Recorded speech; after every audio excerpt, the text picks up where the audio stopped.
요한일서의 주제는 사랑이에요. 근데 그 사랑이라고 하는 것과 이 또 하나의 이 요한일서에 가지고 있는 주제가 죄예요. 그러면 우리가 사랑하고 또 누군가를 계속해서 하나님과 그 사랑의 관계를 또는 옆에 있는 형제들을 사랑하는 것에 그 걸림돌이 뭐냐? 그 걸림돌이 사실은 죄와 관련돼 있다는 거예요. 그러니까 사람들은 대부분 그 사랑하는 것이 어떤 감정적인 거나 또는 어떤 자기가 좋아하는 어떤 선호나 또는 자기가 원하는 방식 뭐 이런 생각을 하는 건데 사실은 그 본질 속에는 뭐가 있는 거냐면 사랑하는 것과 사랑하지 못하는 것에는 죄가 있다는 거예요. 근데 그 죄라고 하는 것이 도대체 뭘까? 그 죄의 속성이 오늘 이 18절에 있는 말씀에 보면은 적그리스도라고 얘기해요. 그러니까 적그리스도라고 하는 게 뭐냐면 말로는 사랑한다고 얘기를 해요. 그런데 실제로 사랑하지 않는 것과 같은 거예요. 그러니까 그리스도라고 하는 것은 사랑의 본질이거든요. 예수님이 우리에게 아무리 좋은 뭐 대단한 비밀을 말한다 할지라도 그 안에서 본질적으로 말하는 것은 사랑이에요. 근데 왜 그렇게 사랑할 수 없을까? 오늘 그 말씀에 대해서 이야기를 하고 있어요. 첫 번째는요. 이 18절부터 29절에서 계속해서 이야기하고 있는 게 뭐냐면 18절에 이렇게 얘기합니다. 아이들아 이렇게 해요. 아이들아.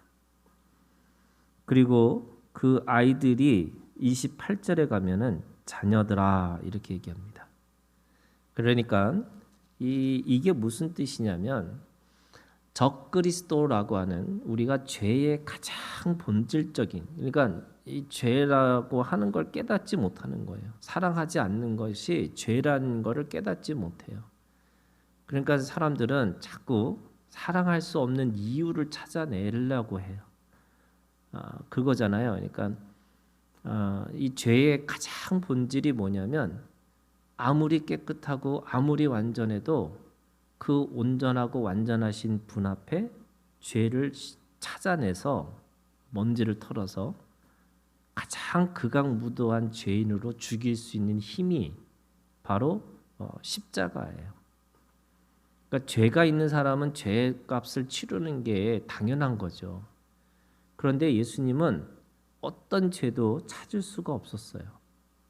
그런데 이 죄에 사로잡혀 있는 사람들은 죄가 있느냐 없느냐가 아니에요. 그 안에서 계속해서 죄를 찾아내는 거죠.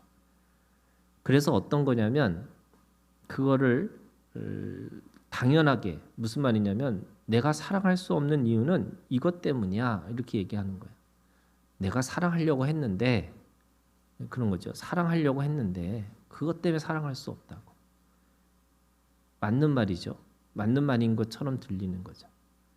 그게 적그리스도라는 거예요. 그러니까 적그리스도라는 게 이 죄의 덩어리 속에 있는 거라면 그 적그리스도라고 하는 말은 끊임없이 그리스도가 그리스도라고 얘기하면서 사실은 그리스도처럼 살지 않고 그리스도로 믿지 않고 또 그리스도인 것처럼 보이지만 그리스도의 그것을 이루지 못하는 사람들을 얘기해요. 근데 왜 그럴까? 그 첫 번째가 뭐냐면 영적으로 어린아이와 같다는 거예요.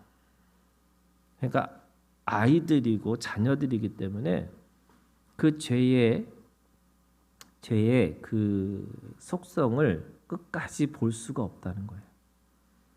그래서 보이는 것에 마음을 뺏기는 거죠.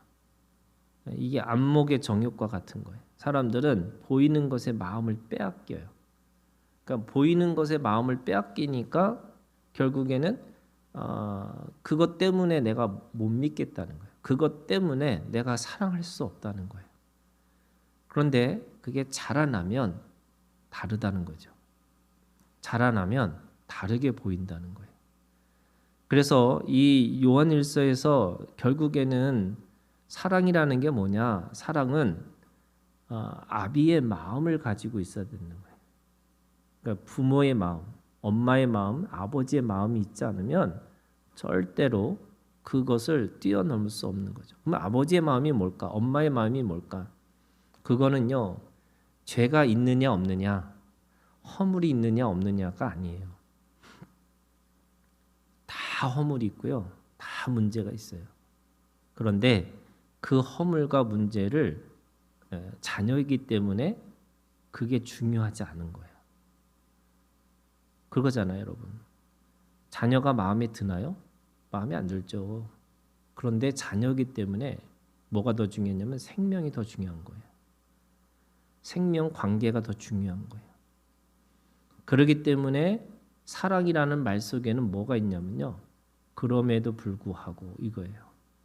그러나 이거예요. 그런데 사람들은 그럼에도 불구하고 사랑할 수 없다는 거예요. 그러나 사랑할 수 없다는 거예요.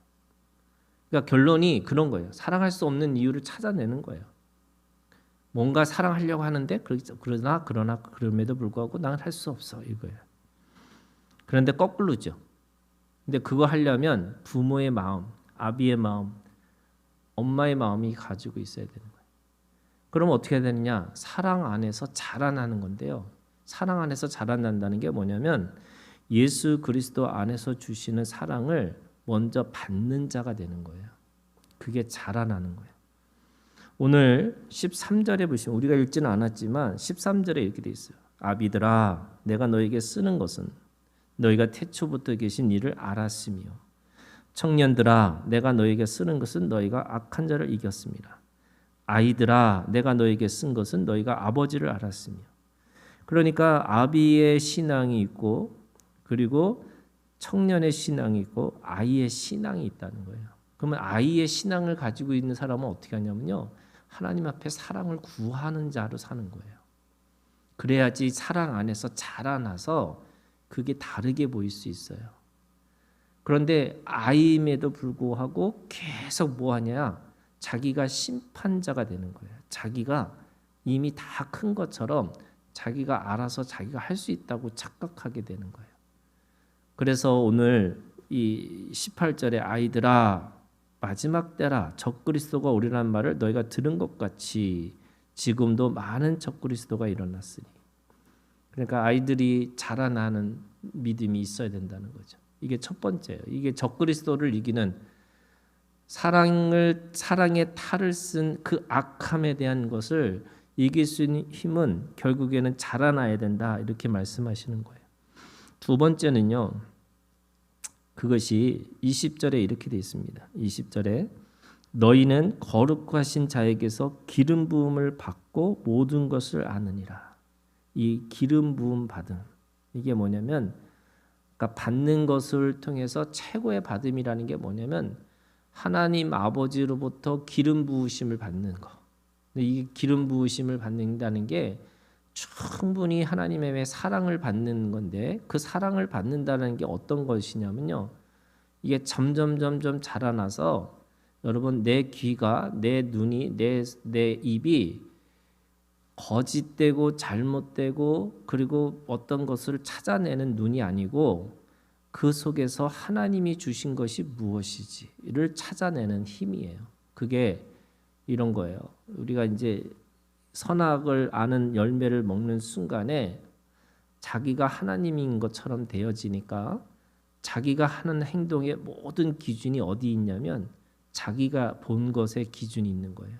자기가 들은 것에 기준이 생기는 거예요.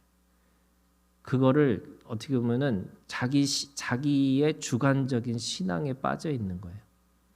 근데 기름 부으심이라는 말은 어떤 거냐면 하나님이 부어 주시는 것으로 인해서 이제는 주관이 객관으로 되어지는 거예요. 하나님이 주신 마음이 뭘까?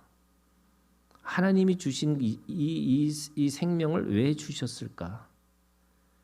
그러니까 내가 아니고요.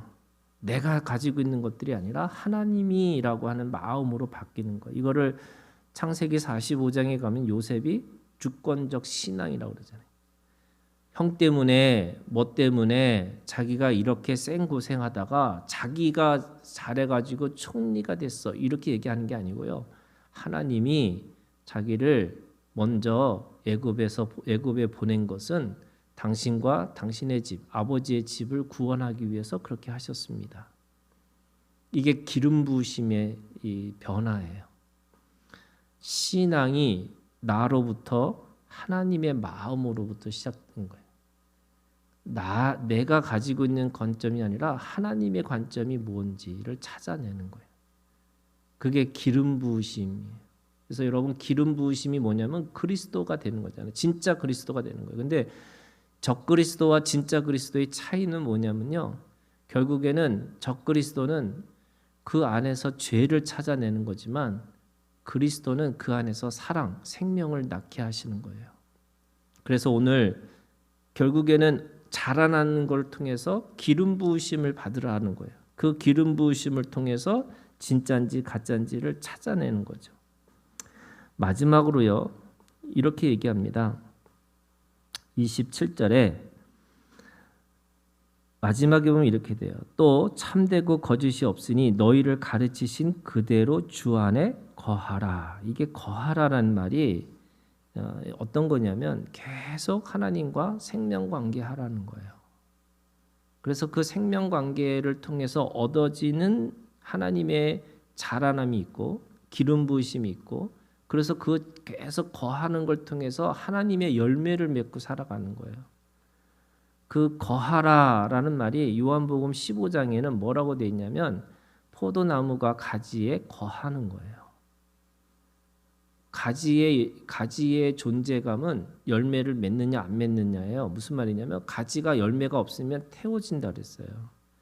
그러니까 원래는 그 가지에 가지고 있는 가장 중요한 이 목적이 뭐냐면 가지는 열매를 맺어야 되는 거예요. 그런데 요한복음 15장에 보면은 열매를 맺으라고 말씀하지 않아요. 원래 명령어가 열매를 맺으라 이렇게 해야 되잖아요. 그런데 그게 아니고 거하라라는 거예요. 거하라. 그러면 하나님과 거하면 하나님하고 관계를 계속 하다 보면 하나님이 주시는 그 마음들이 있다는 거예요. 그 마음으로 보고 시작해야지 진짜인지 가짜인지 진리인지 진실인지 그것이 거짓인지 아닌 건지를 분별할 수 있다는 거예요. 근데 거하지 않으면 하나님과 관계하지 않으면 다 땅에서 올라온 자기의 체질과 자기가 가지고 있는 습관대로 그대로 그렇게 열매를 맺고 살아갈 수밖에 없는 거죠. 그러면 땅에 이런 거죠. 이 아브라함한테 그 본토 친척 아버지 집을 떠나라고 하신 것처럼 본토라고 하는 흙의 체질이 올라오는 거고 그리고 친척이라고 하는 이 연이라고 하는 인연 뭐 학연 뭐 지연이라고 하는 이것들이 올라오는 거고 아버지의 집이라고 하는 자기가 가지고 있는 원래 배웠던 그런 습관들이 계속 올라와서 결국에는 맺어지는 게 뭐냐면 계속 땅의 이 소욕을 육체의 소욕을 계속 맺고 살아갈 수밖에 없어요. 그것이 비교하고 경쟁하고 또 누군가를 정죄하고 심판하고 그러다 보니까 어떻게 하냐면 결국에는 내가 죽고 다른 사람을 죽이고 계속 그거 하는 거예요. 다른 사람 죽이고 나 죽이는 거예요. 계속 죽이는 일이 열심히 하는 거예요.